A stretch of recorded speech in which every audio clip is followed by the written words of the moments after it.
right, we are back with another episode of the Real Estate Investing Club. I hope you guys are having a great day, great week, wherever you are and whatever day it is for you.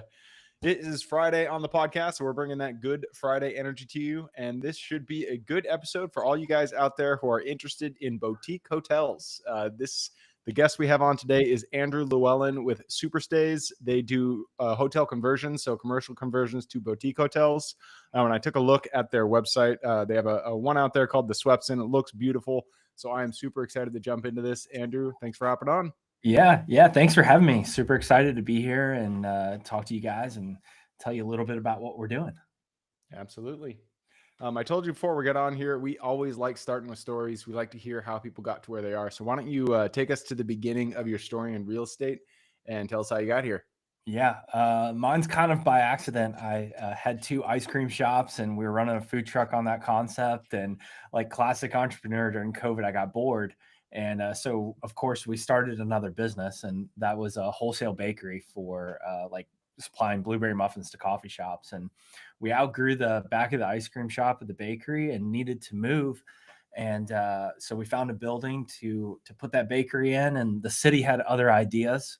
And so all of a sudden I had this 10,000 square foot building and no use for it. And that was like a major problem. So just got a little inventive, and a buddy of mine had walked through the property, and there was one Airbnb on top, and it was cool, kind of lofty vibe. And he was like, kind of, I thought he was joking, but I guess he was serious. And he's like, you should Airbnb the whole place. And so, we're backed in the corner, and I'm like, haha, maybe we should do that now. So I modeled that out real quick, and that was exactly what we should have done. And that's what we did. And we took our bakery budget and built two more apartments on the first floor of this 3-story commercial property. And it's the rest is history. And now we have 5 units here, 15 bedrooms, 10 baths. And we're working on another property in Louisville. It'll be 8 4-bedroom units, and it's an office to a residential style boutique hotel conversion as well. Nice, man. That is, Yeah. I think you're the first person. No, actually, you're not. There was Gino from Jake and Gino podcast. He also Oh, started in food, and so you guys started in an ice cream shop and a bakery. That is pretty unique and something that not a lot of people do start with, because you hear that getting started in the restaurant business can be brutal. We want to talk about your real estate. That's what we're here to talk about. But yeah. let's just tell me a little bit about running an ice cream shop. How was that? I think brutal sums it up, to put it on a bumper sticker.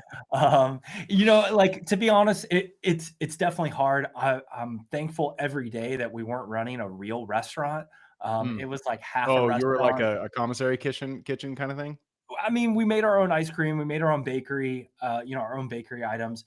But it was easy compared to like a full service restaurant with servers. Servers, yeah. We were kind of more of the complexity of a pizza restaurant. So pretty easy. Basically, your employees are just assembling stuff.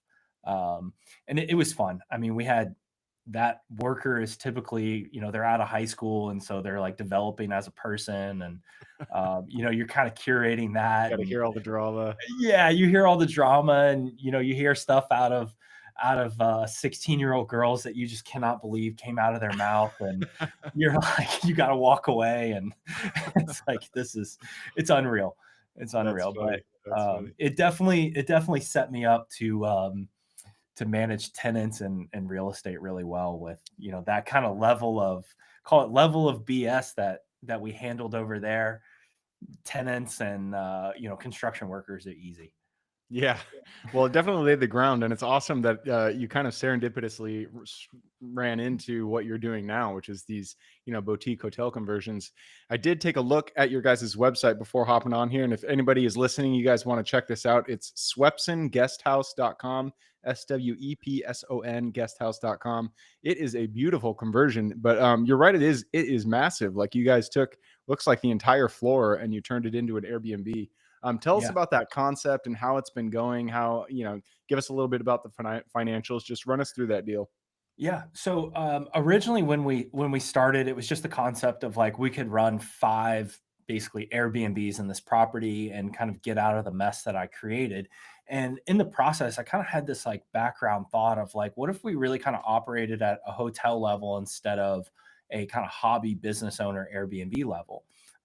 And added some extra services, did some planning for guests, and then on top of that, my thought was, man, there's got to be large groups that are coming to town that want full So, property buyouts sorry, instead of. I'm gonna jump in here real Oh, quick. go ahead. Pause on that because so I don't do hospitality at all. I don't Yeah, know the difference when you say run it a hotel versus an Airbnb style. What yeah. is the different like what are the additional things that you're adding into the mix to make it, the hotel style property? Yeah, I would say that reliability of walking in and knowing that like there's going to be a full container of shampoo when you get in the shower, Mm. and the sheets are going to be clean, and the corners aren't going to have dust in them, and the remote battery is going to work. It's kind of like, there's some great Airbnb operators out there, but still, I feel like, there's a large clump of them. You kind of walk in, you're like, I don't know what I'm going to get. It's a bit of an Grandma's old inconsistent thought. sheets. Yeah, yeah. Yeah, you just don't know what you're gonna get. And, but if you walk into like a choice hotel, even the lowest end hotels like a Holiday Inn Express, like, the product you're gonna get nationwide. So we tried to kind of bring that level of consistency, and, that you see at a national brand to our place. Got it. Yeah, that makes sense. All right, keep going. I jumped in there. Yeah, that's okay. So again, the large groups, I was like, man, there's got to be large groups that are coming to Louisville that don't want to buy a hotel room block, don't want to rent a conference center, don't want to hang out in the hotel lobby at night. Like, this is a nice like private setting. And so we kind of stumbled around with that, trying to narrow in on those customers. And what we eventually narrowed in on is corporate retreats during the week, and then bachelor parties for like guys that are like 28 to 40, not the like 28 and below, like not the rager. That they're like, those guys are shopping on price. We don't really like people that shop Yeah. on price. And I We will like people. say on that note, so I got married late in life. We got married just last year, and I'm almost 40. And so I will say getting married later in life is awesome because you have money and you can just go out in style and do your bachelor party in style and just have the whole Oh thing. yeah. So that really rings true to me, having the Okay. 28 to 40 group.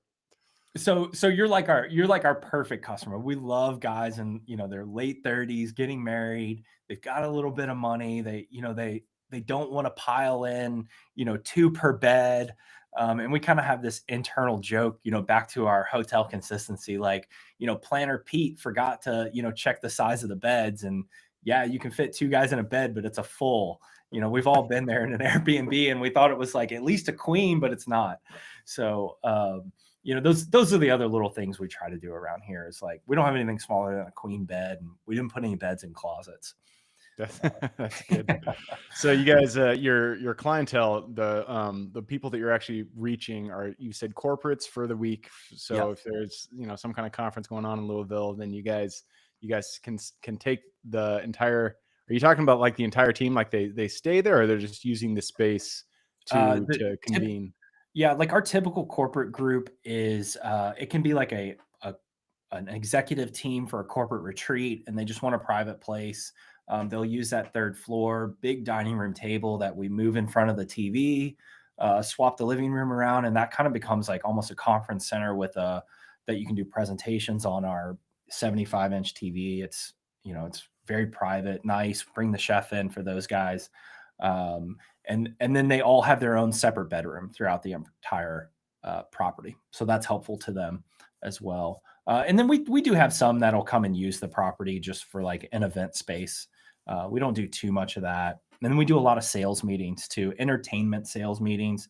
So we have like a national customer, and they sell like the little petroleum pellets that all plastic things are made out of. Mm. Um, and so like they'll bring their buyers in and like entertain them on the Kentucky Bourbon Trail for 3 nights, and we do all the planning for them, and it's a pretty cool setup. Oh, so you guys do, yeah, you guys are offering a lot more services. You're doing planning. It sounds like you're doing room swaps so you can set up the configuration of the actual hotel itself in a way that is more conducive for the corporate clients or the bachelor pads or anything like that. Yeah. Yeah. So that means you probably have on-site staff. I mean, it's not run as an Airbnb.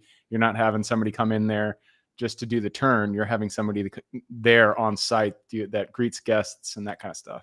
Yeah, usually I will greet the guests myself just because we're Mm. small enough and it's a part of the job I like. Yeah. It takes 20, 30 minutes to do it. And the guests really love seeing the guy that, built the place and owns the place. So that's a nice touch for everyone. And then really our the way we operate is if we can't do it from a keyboard, we won't do it. So we don't actually have staff here while the guests are here. Like we'll send in a trusted vendor to supply their service. That say it's chef or a private bourbon tasting, those guys will come on site. And we've worked with all of them before. They operate at super high level. But cleaners will, if they want daily cleaning service, we try to always make sure we're invisible to the customer. Okay. Yeah, that makes sense. So let's talk a little bit about the finances. So tell us, Yeah. what'd you buy the building for originally? What was the rehab? What was the construction like to turn it into what you have today? And then, what's your annual revenue looking like? Like, what are you running these things out for? Yeah. So we originally purchased the building for around 950,000, and Wow, that's a good deal. it was a great deal. It was peak COVID. Nobody knew what was happening. The lady that had it just really wanted to get rid of it. Nice. So 950, and then we put about another 550 in it that we were going to use for the bakery. And now we're doing about 400,000 a year in net income, and we clear about 200,000 a year. So it's about 50% Oh, and expenses. gross income 400. Yeah. Net income is 200. Yeah. Nice, nice. Yeah. Cool. So yeah, it sounds like it's going really well for you guys. Yeah. What do you rent it at, like for for a floor for a whole group setting? I have no concept of what this would go Yeah. for. So Yeah. So typically like a full property buyouts between, depending on the season, the price fluctuates depending on the demand, obviously. And so that goes between 2,500 and 3,000. Sometimes it can go like reasonable. Kentucky Derby weekend. We can be up in like the $17,000 to $20,000 a night range, but that's Oh, enough. wow. Okay, Yeah, that's it gets awesome. really big. It's So I was really gonna say the 2,000 is reasonable. I've been on Airbnb, and some Airbnbs out there are just crazy. It's like $10,000 a night, and you're like, Yeah. why would I do that? It's Yeah. you're not offering that. But if it's Kentucky Derby weekend, that does make sense. You're really supply and demand right there. Exactly. Nice, man. So what about the future? You guys this is your proof of concept. You've done this, it's working. Mhm. What are you guys looking to do in the future? Yeah. So recently I purchased another building for about $1 million again in downtown Louisville in the central business district. The building had been on the market for about 500 days. Nobody wanted it. And it's this like 18,000 square foot, like 1970s brutalist architecture, no windows, just like a dungeon. The prison. And it's terrible. And it had tenants in there on verbal leases at half the market rate. And I was Oh, like, wow. that's my kind of problem.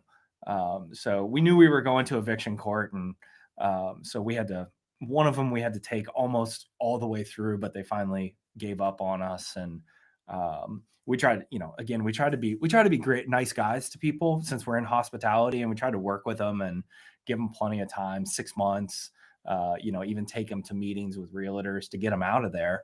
But push came to shove, and we had to make some moves. But and then Is it the same kind of like mixed use where it's retail on bottom and then apartments on top? it was all office, so there was Oh, no, okay. yeah, yeah, and so that was a gut down to the four walls, the four Wow. exterior walls, yeah, and That's crazy. I'm Okay. actually documenting that right now. We've got I think 3 or 4 weeks up on YouTube as of today that you can Nice. kind of, and then we're going to go week by week, and with renovations like that, you never know Watching what the you're. chaos ensue. I love Yeah, yeah, just tune in to watch a guy suffer. Um, it. Cool.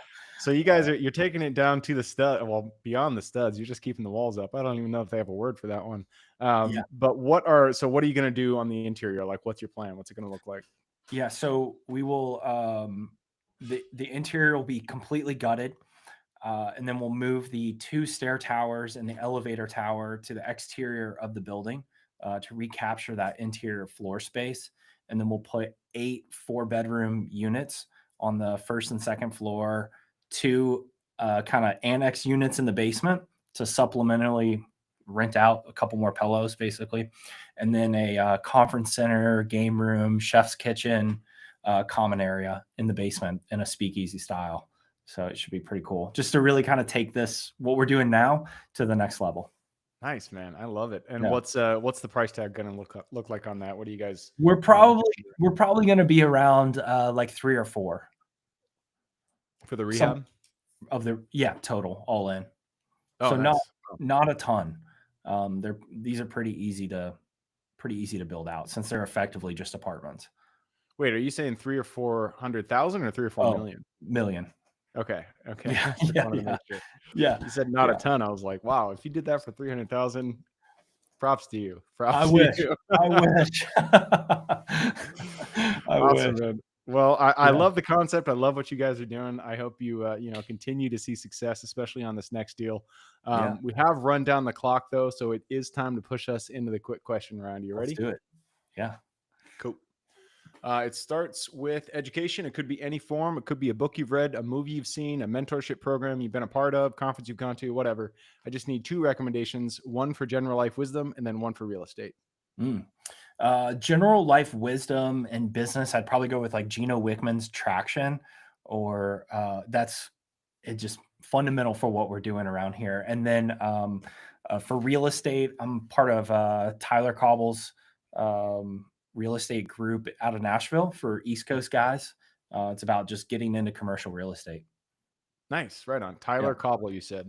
I Yep. always like giving good mentorship or group mentorship program recommendations because, in my opinion, that is the best way to see success and get yourself moving faster is being with people who are already doing it. So we're And gonna shout that one out. yeah, and what I would add is Tyler's great, but it's the people in the group that he's curated. I can't tell you how valuable that is. Yep. Yep. 100%. All right. Next question is for your younger self. Let's go back to the Andrew who was still scooping ice cream back in the shop. Go back to him, look him in the eye, give him one piece of advice moving forward. Yeah, wow. I would say don't forget that the most important word in the English language is focus. I like it. I Yeah, like it.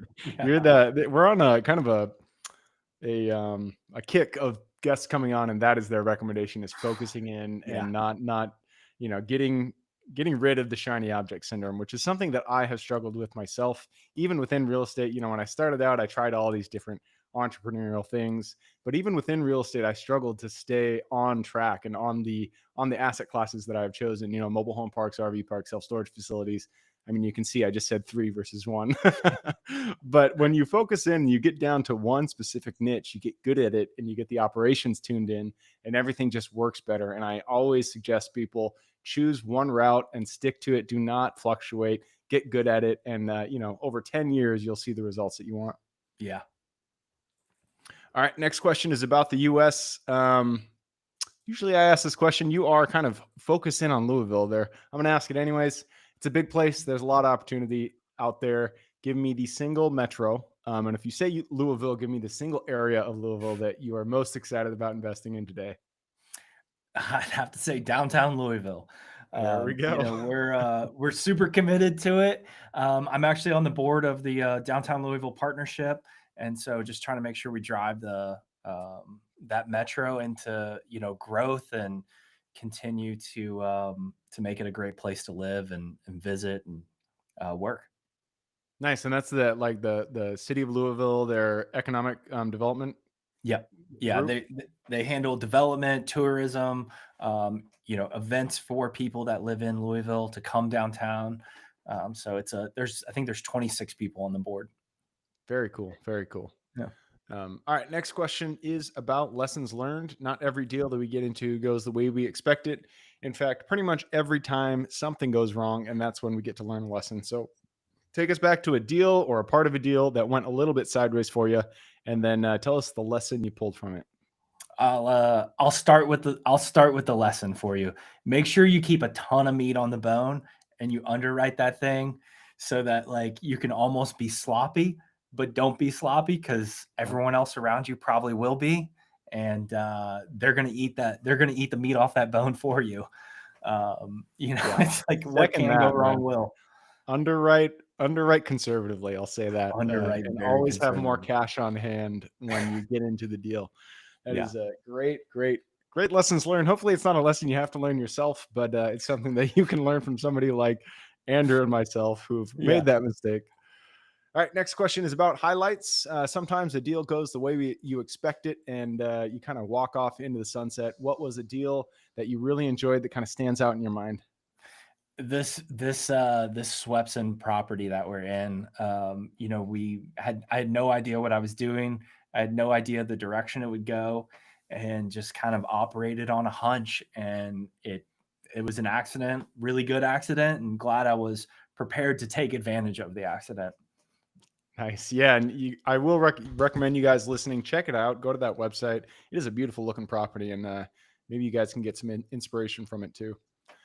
The next question is a new question we've been asking recently because I'm huge on AI. I like to implement it in as many places as I can responsibly do so in my business. So, what are you guys doing with AI if you're doing anything, and how can you recommend people implement it in their businesses? Yeah, we're using it to support our social media in the background. Obviously, I think a lot of people are doing that, and we're using it to drive leads to our business. We've got some keyword search filters out there on forums that if it catches like bachelor party Louisville, it'll send us the link to that, and that way we're not having to surf the internet all day, and just what we want is coming to us. That's pretty cool. Um, and we're using it for guest messaging as well, not to actually message the guest but to feed us the response. That way we can copy paste and then adjust instead of having to think through the mechanics of it every time. Very cool. The Yeah, bachelor party thing, that is smart. Bachelorette party, yeah, because that is your clientele. That's the people that you want to find. So they're yeah, posting out there in the ether, and if you can somehow get in front of them and have AI do it for you, that's it's genius. yeah. All right, last question. This is for the listeners. You've given us a lot to think about. I'm sure people want to reach out, get in contact with you. This is a two-parter. Where can they find you, and then what can they expect when they reach out? Yeah, you can find me at andrewlewellen.com or on socials at I am Andrew Llewellyn. And you reach out. Let me know how I can help you with anything you got going on, commercial real estate, short-term rentals, hospitality. Happy to help in any way. Cool. I will put that link in the show notes. So if y'all want to reach out, all you got to do is click the little more in the description. It'll pull down that full description, and in there you can find Andrew's links. All right, man. That wraps it Awesome. up. Thank you very much for hopping on the Yeah. show. Yeah. Thank you for having me on. This was fun. Absolutely. Yeah. For everybody who's with us today, thank you guys for showing up. You are the reason we do this. So if you guys have any questions, reach out to me, Gabe with realestateinvestingclub.com. If you guys want to support the show, just leave us a review or a comment or anything like that. Other than that, I hope you guys have a great week. Keep rocking real estate, and I look forward to seeing you on the next episode.